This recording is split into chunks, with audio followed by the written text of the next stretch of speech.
peta Maderenge. Syaratnya mengabdi kepada raja yang memerintah. Kita berada di hadapan raja, jangan melihat yang lain. Raja sajalah yang dipandang agar Anda melihat apa kemauan atau keinginannya.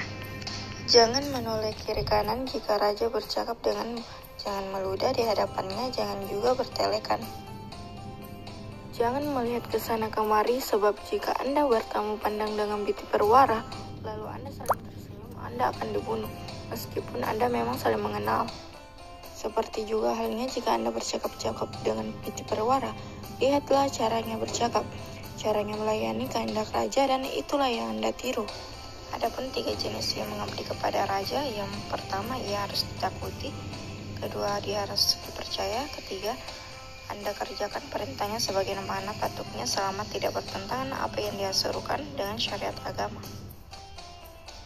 Dan juga menjadi syarat mengabdi kepada raja, pemerintah yang jika Anda diajak bicara, berhati-hatilah Anda keluarkan sesuatu kata yang Anda tidak tahu maksudnya, akan ada baiknya untuk Anda.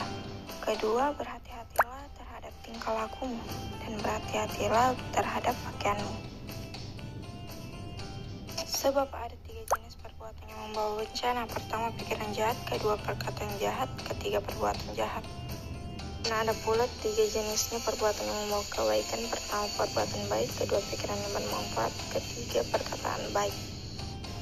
Dan berkata pula teman daerahnya, ada mengabdi kepada raja memerintah ya, jika Anda bertemu di tengah jalan gundik biti perwara dan memanggilmu untuk mengiringnya, janganlah Anda pergi.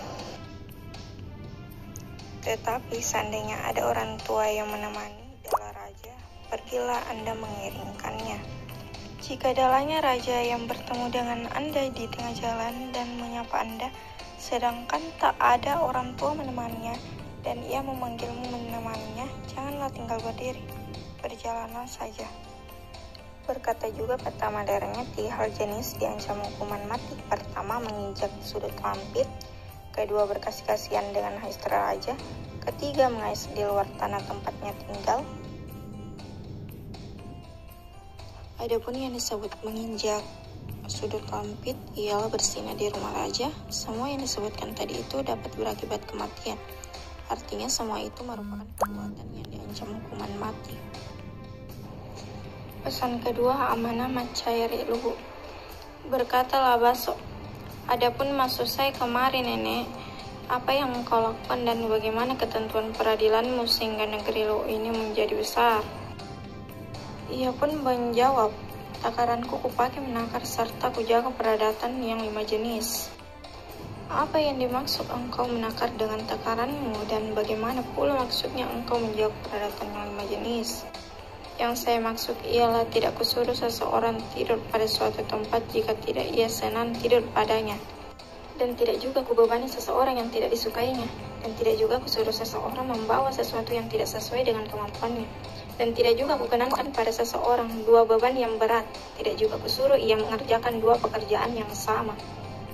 Adapun yang disebut peradatan 5 jenis, yang pertama ialah adat agung, kedua adat yang telah menetap, ketiga adat pengurutan, keempat adat yang pemilah, kelima adat undang-undang, itulah yang kujaga jangan sampai kupetukarkan serta kurentang garis pelurus yang telah kutetapkan. Bertanya pula Labaso, apa yang memperpanjang umur nenek? Adapun yang memperpanjang umur ialah kejujuran. 4 jenisnya. Orang yang jujur, pertama orang yang bersalah padanya tetapi ia memaafkan. Kedua, dipercayai dan tidak mencuri. Artinya ia dijadikan saudara dan tidak mengkhianati. Ketiga, tidak serakah terhadap apa yang bukan miliknya. Keempat, tidak mencari kebaikan jika hanya ia yang akan menikmatinya.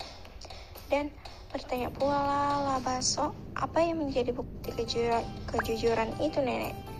Dan menjawab pula mencair ilu, 8 hal yang menjadi bukti kejujuran itu.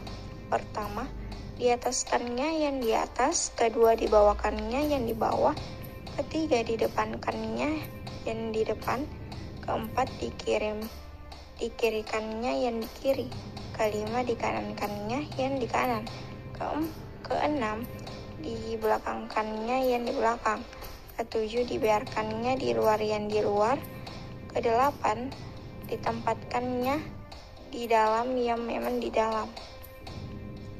Dan menjawab pula lagi, lah baso, apa yang membanyakan orang nenek mengembangbiakkan hewan? Itu adalah keteguhan hati. 4 jenisnya keteguhan itu. Pertama, tidak mengingkari janji dan tidak melangkahi persetujuan. Kedua, tidak mengurangi barang jadi dan serta tidak mengubah kesepakatan. Ketiga, jika ia mengadili nanti telah putus baru ia berhenti. 8 bukti ketabahan itu. Pertama, tidak menambah-nambah perkataan. Kedua, tidak mengurangi perkataan. Ketiga, melaksanakan seruan. Keempat, mengucapkan perkataan yang benar. Kelima, melakukan perbuatan yang bermanfaat. Keenam, melaksanakan pekerjaan yang berpatutan serta kata-katanya. Ketujuh, membantu orang lain menurut wajarnya. Kedelapan, merendah-rendah menurut patutnya.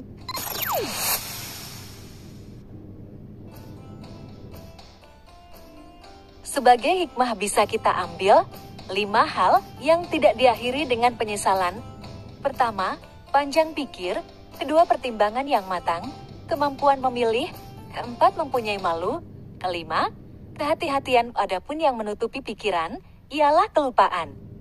Adapun yang menutupi pertimbangan ialah kemarahan. Yang menutupi rasa malu ialah keserakahan. Yang menutupi kehati-hatian ialah kecerobohan. Adapun perilaku yang benar dan perkataan yang benar tempatnya pada orang panjang pikir. Adapun perbuatan yang patut dan tepat tempatnya pada orang yang pertimbangannya matang. Adapun perkataan yang baik tidak serampangan tempatnya pada orang pintar. Adapun perkataan yang buruk serta perilaku yang jelek tempatnya pada orang yang sesat. Adapun perilaku yang salah serta perkataan yang salah tempatnya pada orang yang dungu. Terima kasih.